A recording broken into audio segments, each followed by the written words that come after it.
Hello friends, ಎಲ್ಲರೂ ಹೇಗಿದ್ದೀರಾ? ಎಲ್ಲರೂ ಆರಾಮಾಗಿದ್ದೀರಾ ಅಂತೇಳಿ ಅಂದ್ಕೊಳ್ತಾ ಇದ್ದೀನಿ. ಇದು ವೆಡ್ನಸ್ಡೇ ಹಾಗೆ ಥರ್ಸ್ಡೇ ವ್ಲಾಗ್ ಆಗಿರುತ್ತೆ. ವ್ಲಾಗ್ ಸ್ಟಾರ್ಟ್ ಮಾಡಿದೆ. ಬೇರೆ ಕೆಲಸ ಅಡ್ಡ ಬಂದಿದ್ದರಿಂದ ನಾನು ಆಚೆ ಹೋಗಬೇಕಾಯಿತು. ಸೊ ಹಾಗಾಗಿ ವ್ಲಾಗ್ನೆಲ್ಲ ಡಿಸ್ಕಂಟಿನ್ಯೂ ಮಾಡಿ ನೆಕ್ಸ್ಟ್ ಡೇ ವ್ಲಾಗ್ ಸ್ಟಾರ್ಟ್ ಮಾಡ್ತಾ ಇದ್ದೀನಿ.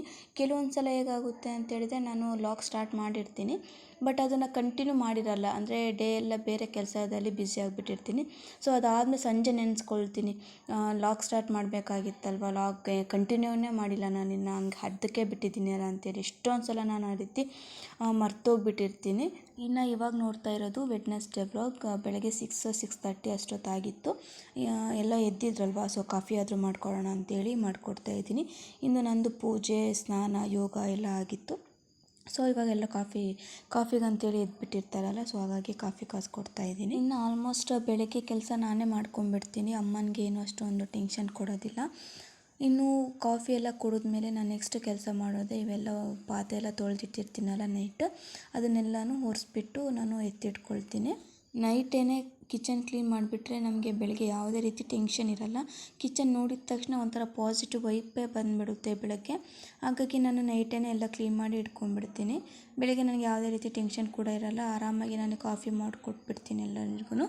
ಇನ್ನು ಅಮ್ಮನಿಗೆ ಏನಾದರೂ ಬೇರೆ ಕೆಲಸ ಇದ್ದುಬಿಟ್ರೆ ನಾನೇ ಟಿಫನ್ ಕೂಡ ರೆಡಿ ಮಾಡ್ಕೊಂಡ್ಬಿಡ್ತೀನಿ.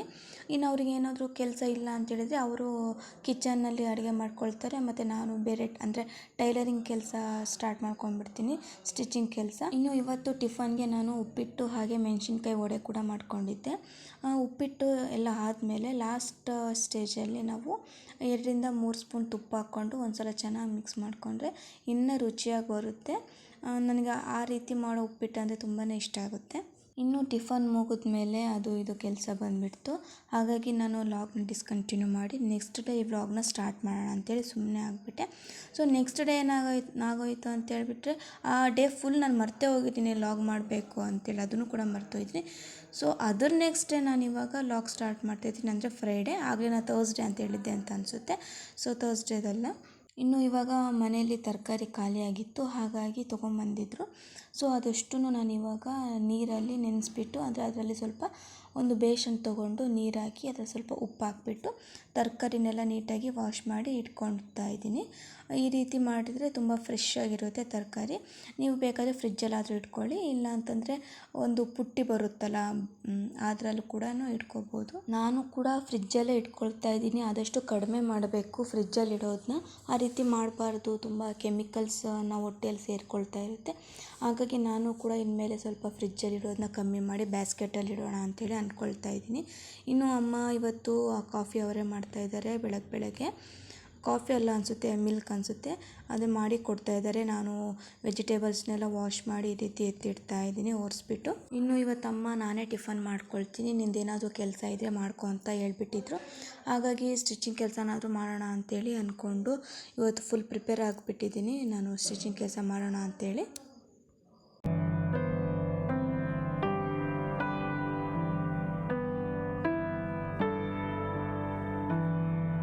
ಹಲೋ, ಎಲ್ಲರೂ ಹೇಗಿದ್ದೀರಾ? ಎಲ್ಲರೂ ಆರಾಮಾಗಿದ್ದೀರಾ ಅಂತೇಳಿ ಅಂದ್ಕೊಳ್ತಾ ಇದ್ದೀನಿ. ಇನ್ನು ನಿನ್ನೆ ವ್ಲಾಗ್ ಕಂಟಿನ್ಯೂ ಮಾಡೋಕ್ಕಾಗಿಲ್ಲ, ಹಾಗಾಗಿ ಇವತ್ತು ಅದನ್ನು ಕಂಟಿನ್ಯೂ ಮಾಡ್ತಾ ಇದ್ದೀನಿ. ಇನ್ನು ಇವತ್ತು ಏನಂತ ಹೇಳಿದರೆ, ಇನ್ನೇನು ಶ್ರಾವಣ ಸ್ಟಾರ್ಟ್ ಆಗೋಗ್ಬಿಡ್ತು. ಹಾಗಾಗಿ ಇವಾಗ ಹೊಸ ಹೊಸ ಸ್ಯಾರಿ ತೊಗೋಬೇಕು, ಪೂಜೆಗಾಗಿರ್ಬೋದು, ನಾವು ಉಡ್ಕೊಳ್ಳೋದಕ್ಕಾಗಿರ್ಬೋದು, ಎಲ್ಲ ತೊಗೊಳ್ತೀವಲ್ವ. ಈ ರೀತಿ ತುಂಬಾ ಸ್ಯಾರಿಗಳೆಲ್ಲ ಇದ್ದಾವೆ ಇವಾಗ ಸದ್ಯಕ್ಕೆ. ಸೊ ಅದನ್ನೆಲ್ಲ ಬ್ಲೌಸ್ ಸ್ಟಿಚ್ ಮಾಡಬೇಕಲ್ವ, ಹಾಗಾಗಿ ಇವಾಗ ಬ್ಲೌಸ್ ಸ್ಟಿಚ್ ಮಾಡೋಣ ಅಂತೇಳಿ ಇಟ್ಕೊಂಡಿದ್ದೀನಿ. ಇದು ನಮ್ಮ ಮಮ್ಮಿ ಬ್ಲೌಸ್. ಇದು ಈ ಒಂದು ಮೆಜರ್ಮೆಂಟ್ಗೆ ನಾನು ಇವಾಗ ಹೊಲಿತಾ ಇದ್ದೀನಿ. ಇವಾಗ ಆಲ್ರೆಡಿ ನಾನು ಕಟ್ ಮಾಡಿ ಇಟ್ಕೊಂಡಿದ್ದೀನಿ, ತೋರಿಸ್ತೀನಿ. ರೆಡಿ ಮಾಡಬೇಕು, ಇವಾಗ ಸ್ಟಾರ್ಟ್ ಆಗ್ತಾಯಿದೆಯಲ್ಲ ಹಬ್ಬಗಳೆಲ್ಲ. ಸೊ ಎಲ್ಲನೂ ರೆಡಿ ಮಾಡ್ತಾ ಇದ್ದೀನಿ. ಬನ್ನಿ ನಾನು ಇವಾಗ ಯಾವ ರೀತಿ ಹೊಲಿತೀನಿ ಅಂತೇಳಿ ನೀವೇ ನೋಡುವಂತ್ರಿ. ಇನ್ನು ಇವತ್ತಂತೂ ನನಗೆ ಯಾವುದೇ ರೀತಿ ಟಿಫನ್ ಕೆಲಸ ಏನೂ ಇಲ್ಲ, ಅಮ್ಮನೇ ಮಾಡ್ತೀನಿ ಅಂತ ಹೇಳಿದ್ದಾರೆ. ಏನು ಮಾಡ್ತಾಯಿದ್ದೆ ಇವತ್ತು? ಅವಲಕ್ಕಿ ಮತ್ತು ಪಕೋಡ ಮಾಡ್ತಾಯಿದ್ದೀನಿ. ಅವಲಕ್ಕಿ ಮತ್ತು ಮೆಣಸಿನ್ಕಾಯಿ ಮಾಡ್ತಾಯಿದ್ದಾರೆ. ಇವತ್ತು ನಾನು ಫುಲ್ ಡೇ ಸ್ಟಿಚಿಂಗ್ ಕೆಲಸನೇ, ಬ್ಲೌಸ್ ಸ್ಟಿಚಿಂಗ್ ಕೆಲಸನೇ ಮಾಡಬೇಕು ಅಂತ ಅಂದ್ಕೊಂಡಿದ್ದೀನಿ. ಒಂದು ದಿನದಲ್ಲಿ ನಾನು ಒಂದು ಬ್ಲೌಸ್ ಅಷ್ಟೇ ಹೊಲಿಯೋಕ್ಕಾಗೋದು. ಇನ್ನು ಸುಮ್ಮನೆ ಅಲ್ಲಿ ಹೋಗೋದು ಇಲ್ಲಿ ಹೋಗೋದು ಇದೆಲ್ಲ ಇಟ್ಕೊಂಡು ಒನ್ ಡೇ ಒಂದು ಬ್ಲೌಸ್ ಇನ್ನು ಸ್ಟಿಚ್ ಮಾಡೋಣ ಅಂತೇಳಿ ಫ್ಯಾಬ್ರಿಕ್ನೆಲ್ಲ ಕಟ್ ಮಾಡಿ ಇಟ್ಕೊಂಡೆ. ಬಟ್ ಅನ್ಫಾರ್ಚುನೇಟ್ಲಿ ನಾನು ಸ್ಟಿಚ್ ಮಾಡೋಕ್ಕಾಗಿಲ್ಲ. ಯಾಕೆ ಅಂತ ಮುಂದೆ ನಿಮಗೇನೆ ಗೊತ್ತಾಗುತ್ತೆ. ನಾನಿವಾಗ ಸ್ಟಿಚ್ ಮಾಡ್ತಾ ಇರೋದು ಬ್ಯಾಕ್ ಲೆಂತ್ ಡೀಪ್ ಇರೋದನ್ನ ಅದನ್ನು ಬೋಟ್ ನೆಕ್ಕಾಗಿ ಕನ್ವರ್ಟ್ ಮಾಡಿ ನಾನಿವಾಗ ಸ್ಟಿಚ್ ಮಾಡ್ತಾಯಿದ್ದೀನಿ. ಸ್ಟಿಚ್ಚಿಂಗಲ್ಲಿ ಕಟ್ಟಿಂಗೆ ತುಂಬ ಇಂಪಾರ್ಟೆಂಟ್ ಆಗಿರುತ್ತೆ. ನಾವು ಒಂದು ಸ್ವಲ್ಪ ಮಿಸ್ಟೇಕ್ ಮಾಡಿದ್ರೂ ಅಲ್ಲಿ ಆ ಮೆಜರ್ಮೆಂಟಲ್ಲಿ ನಮಗೆ ಶೋಲ್ಡರ್ ಡ್ರಾಪ್ ಬರೋದು ಅಥವಾ ಲೂಸ್ ಆಗೋದು ಆ ರೀತಿ ಆಗುತ್ತೆ. ಸ್ಟಿಚಿಂಗ್ ಮಾಡೋರು ಖಂಡಿತ ಅದ್ರ ಬಗ್ಗೆ ಕಾನ್ಸಂಟ್ರೇಷನ್ ಕೊಟ್ಟಿರ್ತಾರೆ ಅಂತೇಳಿ ಅಂದ್ಕೊಳ್ತಾ ಇದ್ದೀನಿ. ಇನ್ನು ಇವಾಗ ನಾನು ಕಟಿಂಗ್ ಮಾಡ್ತಾ ಇರೋದು ಬ್ಯಾಕ್ ಪೀಸ್ ಹಾಗೆ ಫ್ರಂಟ್ ಪೀಸ್ನ ನಾನು ಸಪ್ರೇಟಾಗಿ ನಾನು ಕಟ್ ಮಾಡ್ಕೊಳ್ತೀನಿ. ಇನ್ನು ಕೆಲವೊಬ್ಬರು ನೀವು ಎರಡನ್ನೂ ಒಂದೇ ರೀತಿಯೇ ಕಟ್ ಮಾಡಿಕೊಂಡು ಅದಾದಮೇಲೆ ಆಲ್ಟ್ರೇಷನ್ ಮಾಡ್ಕೊಳ್ತಾರೆ. ನಾನಿಲ್ಲ ಎರಡನ್ನೂ ಬೇರೆ ಬೇರೆ ಅಂದರೆ ಸಪ್ರೇಟ್ ಮಾಡಿಬಿಟ್ಟಿನೇ ನಾನು ಕಟ್ ಮಾಡ್ಕೊಳ್ತೀನಿ. ಅದೇ ನನಗೆ ತುಂಬಾ ಈಸಿ ಅಂತ ಅನಿಸುತ್ತೆ. ಇನ್ನು ಇವಾಗ ಕಟ್ಟಿಂಗ್ ಎಲ್ಲ ಮುಗೀತು. ಅಷ್ಟು ನಾನು ವೀಡಿಯೋ ಮಾಡೋಕ್ಕೆ ಹೋಗಿಲ್ಲ. ನನಗೆ ಸ್ವಲ್ಪ ವೀಡಿಯೋ ಮಾಡ್ತಾಯಿದ್ದೆ, ಸ್ವಲ್ಪ ಕಾನ್ಸಂಟ್ರೇಷನ್ ವೀಡಿಯೋ ಕಡೆನೇ ಬಂದುಬಿಡುತ್ತೆ. ಬ್ಲೌಸ್ ಎಲ್ಲಿ ಕೆಟ್ಟೋಗುತ್ತೋ ಅಂತೇಳಿ ಸ್ವಲ್ಪ ಈ ಕಡೆ ಆಗುತ್ತೆ, ನನ್ನ ಮನಸ್ಸು ಡೈವರ್ಟ್ ಆಗುತ್ತೆ ಅಂತೇಳಿ ನಾನು ಅಂದರೆ ಕ್ಯಾಮ್ರಾ ಆಫ್ ಮಾಡಿಬಿಟ್ಟು ಕಟ್ಟಿಂಗ್ ಮಾಡಿಕೊಂಡೆ. ಇನ್ನು ಈ 4 ಡಾಟೆಡ್ ಬ್ಲೌಸ್ಗೆ ಸ್ವಲ್ಪ ಎಕ್ಸ್ಟ್ರಾನೇ ನಮಗೆ ಕಟ್ಟಿಂಗ್ಸ್ ಬರುತ್ತೆ ಬಟ್ಟೆದು. ಹಾಗಾಗಿ ಅದನ್ನು ಸ್ವಲ್ಪ ಕಾನ್ಸಂಟ್ರೇಷನ್ ಇಟ್ಟೇ ಮಾಡಬೇಕಾಗುತ್ತೆ, ಇಲ್ಲ ಅಂತಂದರೆ ಮಿಸ್ಟೇಕ್ ಆಗೋ ಚಾನ್ಸಸ್ ತುಂಬಾ ಇರುತ್ತೆ. ಇನ್ನು ಇವಾಗ ಕಟ್ಟಿಂಗ್ ಮುಗ್ದಿದೆ ಅಲ್ವಾ, ಇನ್ನು ಎಲ್ಲನೂ ಕಟ್ ಮಾಡಿ ಇಟ್ಕೊಂಡಿದ್ದೀನೋ ಇಲ್ಲ ಅಂತ ನಾನು ಇವಾಗ ಚೆಕ್ ಮಾಡ್ತಾ ಇದ್ದೀನಿ. ಅಂದರೆ ಬ್ಯಾಕ್ ಪೀಸು, ಫ್ರಂಟ್ ಪೀಸು, ಅಂದರೆ ಪಟ್ಟಿ, ಹಾಗೆ ಸ್ಲೀವ್ಸು, ಸಿಂಗಲ್ ಪಟ್ಟಿ, ಡಬಲ್ ಪಟ್ಟಿ, ಬೆಲ್ಟ್ ಇದೆಲ್ಲನೂ ಕರೆಕ್ಟಾಗಿದೆಯಾ ಅಂತ ಚೆಕ್ ಮಾಡ್ಕೊಳ್ತಾ ಇದ್ದೀನಿ.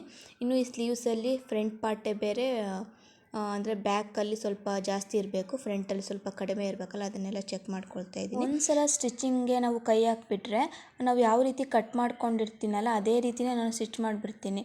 ಹಾಗಾಗಿ ನಾನು ಮುಂಚೆನೇ ಒಂದು 3ರಿಂದ 4 ಸಲ ನೋಡ್ತೀನಿ ಕರೆಕ್ಟಾಗಿ ಕಟ್ಟಿಂಗ್ ಇದೆಯಾ ಅಂತೇಳಿ. ಅದಾದಮೇಲೆ ನಾನು ಯಾವಾಗಲೂ ಸ್ಟಾರ್ಟ್ ಮಾಡೋದು ಸ್ಟಿಚಿಂಗ್ನ. ಇನ್ನು ಕೆಲವೊಂದು ಸಲ ಬಟ್ಟೆ ಕಡಿಮೆ ಬಂದುಬಿಟ್ಟಿರುತ್ತೆ, ಬೇರೆ ಬಟ್ಟೆ ನಾವು ಅಟ್ಯಾಚ್ ಮಾಡಿಬಿಟ್ಟು ಅದಕ್ಕೆ ಜಾಯಿಂಟ್ ಮಾಡಬೇಕಾಗಿರುತ್ತೆ.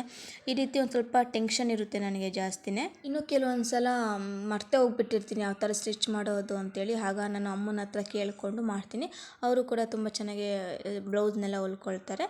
ಅವ್ರನ್ನ ನಾನು ಕೇಳಿಕೊಂಡು ಸ್ಟಿಚ್ ಮಾಡ್ತೀನಿ. ಇನ್ನು ಈ ರೀತಿ ಕಟ್ ಮಾಡಿ ಇಟ್ಕೊಂಡಿರುವಂತಹ ಪೀಸ್ಗಳಿಗೆ ನಾನು ಈ ಥರ ಗುಂಡ್ಪಿನ್ ಹಾಕಿ ಇಟ್ಬಿಡ್ತೀನಿ. ಆಗ ನನಗೆ ಎಲ್ಲೂ ಕಳೆದೋಗಿರುತ್ತೆ, ಅಂದರೆ ಒಂದೊಂದು ಪೀಸ್ ಮಿಸ್ ಆಗಿಬಿಟ್ಟಿರುತ್ತೆ. ಅದೆಲ್ಲ ನೋಡ್ಕೊಳ್ಳೋ ಅಷ್ಟೊತ್ತಿಗೆ ನಿಜ ಟೈಮೇ ಆಗೋಗ್ಬಿಟ್ಟಿರುತ್ತೆ. ಹಾಗಾಗಿ ನಾನು ಈ ರೀತಿ ಪಿನ್ಗಳ ಸಹಾಯದಿಂದ ಎಲ್ಲನೂ ನೀಟಾಗಿ ಎತ್ತಿಟ್ಕೊಳ್ತೀನಿ. ಈ ರೀತಿ ಮಾಡ್ಕೊಳೋದ್ರಿಂದ ನಮ್ಗೆ ಯಾವುದೇ ರೀತಿ ಪೀಸ್ಗಳು ನಮಗೆ ಅದಲಿ ಬಿದ್ಲಿ ಆಗೋಲ್ಲ.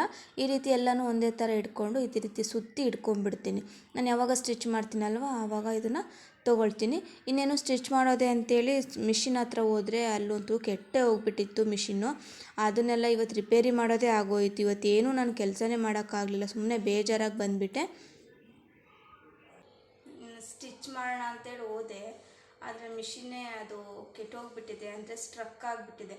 ಅದಕ್ಕೆ ಇವಾಗ ಸ್ವಲ್ಪ ಆಯಿಲೆಲ್ಲ ಹಾಕಿ ಇವತ್ತು ಫುಲ್ ಅದನ್ನು ರೆಸ್ಟ್ ಮಾಡೋಕ್ಕೆ ಬಿಟ್ಬಿಟ್ಟು ನೆಕ್ಸ್ಟ್ ನಾಳೆ ಅದನ್ನು ಹೊಲಿಬೇಕು, ಆವಾಗ ಚೆನ್ನಾಗಿ ಬರುತ್ತೆ. ಇವತ್ತು ಫುಲ್ ಡೇ ಅದು ಕ್ಲೀನಿಂಗ್ ಹಿಡಿದ್ಬಿಡ್ತು. ಕ್ಲೀನಿಂಗ್ ಮಾಡಿ ಸ್ವಲ್ಪ ರೆಸ್ಟ್ ಮಾಡಿಬಿಟ್ಟು ಇವಾಗ ಸ್ವಲ್ಪ ಶೇಂಗಾ ಇತ್ತು, ಸೊ ಅದನ್ನು ಬೇಯಿಸ್ಬಿಟ್ಕೊಳ್ಳೋಣ ಅಂತೇಳಿ ಶೇಂಗಾ ಬೇಯಿಸೋದಕ್ಕೆ ಇಟ್ಬಿಟ್ಟಿದ್ದೀನಿ. ಇವಾಗ ಇನ್ ಕೇಸ್ ನಾಳೆ ಮಿಷಿನ್ ಸರಿ ಹೋಯಿತು ಅಂತ ಹೇಳಿದರೆ ನಾನು ಸ್ಟಿಚ್ ಮಾಡ್ಕೊಳ್ತೀನಿ. ಏನಾದರೂ ಇಂಪಾರ್ಟೆಂಟ್ ಇದ್ದಾಗೇ ಅದು ಆ ರೀತಿ ಆಗ್ತಾ ಇರುತ್ತೆ ನನಗೆ.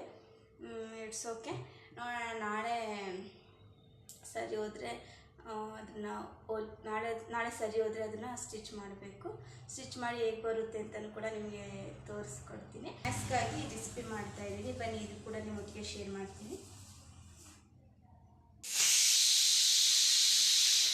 ಕೆಲವೊಂದು ಸಲ ಆ ಥರ ಮಿಷಿನ್ಗಳು ಆಗ್ತಾ ಇರುತ್ತೆ, ಅದಕ್ಕೆ ಆಯಿಲ್ ಕಡಿಮೆ ಆಗಿರುತ್ತಲ್ಲ, ಆವಾಗ ಆಯಿಲ್ ಹಾಕಬೇಕು. ಹಾಗೆ ಥ್ರೆಡ್ಡಿಂದೆಲ್ಲ ಧೂಳಿರುತ್ತಲ್ಲ, ಆ ಧೂಳನ್ನೆಲ್ಲ ತೆಗೆದು ಆಯಿಲ್ ಹಾಕ್ಬಿಟ್ರೆ ಅದು ಒನ್ ಡೇ ಫುಲ್ಲು ಅದನ್ನು ರೆಸ್ಟ್ ಮಾಡೋಕ್ಕೆ ಬಿಟ್ಬಿಟ್ರೆ ನೆಕ್ಸ್ಟ್ ಡೇ ಅದು ತುಂಬ ಚೆನ್ನಾಗಿ ಹೊಲಿಯುತ್ತೆ. ಅದು ಅಂದರೆ ಡೈಲಿ ಹೊಲಿತಾ ಅದರ ಆಯಿಲ್ ಕಡಿಮೆ ಆಗಿಬಿಟ್ಟಿದೆ, ನಾನು ನೋಡ್ಕೊಂಡೇ ಇಲ್ಲ. ಸರಿ ಹೋಗ್ಲಿ ಬಿಡು ಅಂತೇಳಿ ಈ ರೆಸಿಪಿ ಆದರೂ ಮಾಡೋಣ ಅಂತೇಳಿ ಬಂದು ಮಾಡ್ತಾಯಿದ್ದೀನಿ. ಇನ್ನು ಶೇಂಗಾನ ನಾನು ನೆನೆಸಿಟ್ಟಿದ್ದೆ, 2 hours ಮುಂಚೆ ನೆನೆಸಿಟ್ಟಿದ್ದೆ. ಇವಾಗ ಅದನ್ನು ಬೇಯಿಸಿ ಒಗ್ಗರಣೆ ಮಾಡಿ ಕೊಡ್ತಾಯಿದ್ದೀನಿ. ಸಂಜೆ ಸ್ನ್ಯಾಕ್ಸ್ ಕೂಡ ತುಂಬ ಚೆನ್ನಾಗಿರುತ್ತೆ ಅಂತೇಳಿ. ಇನ್ನು ಇವತ್ತು ಮಾಡಿದ್ದು ರೆಸಿಪಿ ಅಂತೂ ತುಂಬಾ ಚೆನ್ನಾಗಿತ್ತು. ಒಂದು 5 minutes ಒಳಗಡೆ ನಾವು ಈಸಿಯಾಗಿ ಮಾಡ್ಕೊಬೋದು ಸ್ನ್ಯಾಕ್ಸ್ಗಾಗಿ.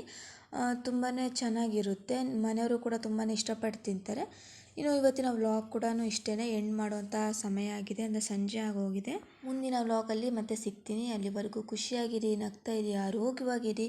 ನಿಮ್ಗೆ ಏನು ಇಷ್ಟನೋ ಆ ಕೆಲಸ ಮಾಡ್ತಾ ಇರಿ. ಯಾರ ಬಗ್ಗೆನೂ ಟೆನ್ಷನ್ ಮಾಡ್ಕೋಬೇಡಿ, ಹ್ಯಾಪಿಯಾಗಿರಿ ಅಷ್ಟೇ. See you soon, bye.